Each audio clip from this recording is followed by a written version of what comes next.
Disahkannya KUHP baru yang memunculkan kontroversi di kalangan masyarakat mendapat sorotan dari pegiat hak asasi manusia.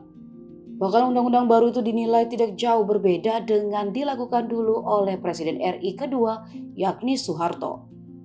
Asfinawati mengatakan rezim Presiden Joko Widodo atau Jokowi saat ini mirip dengan masa Orde Baru ketika Soeharto menjabat sebagai presiden. Salah satunya adalah aksi demonstrasi yang dibatasi. Di Undang-Undang baru, aksi demonstrasi tanpa pemberitahuan bisa berujung pada hukum pidana. Sebelum era Jokowi, jelas Asfinawati, masyarakat dapat menggelar unjuk rasa di depan Istana Negara. Berbeda dengan saat ini di mana demonstrasi kebanyakan digelar di kawasan Patung Kuda Monas. Ia melihat kondisi ini sebetulnya kembali ke masa Orde Baru. Undang-undang yang dibuat setelah reformasi adalah Undang-Undang 9 tahun 98 tentang keterbukaan kemerdekaan menyampaikan pendapat karena zaman Orde Baru melarang aksi.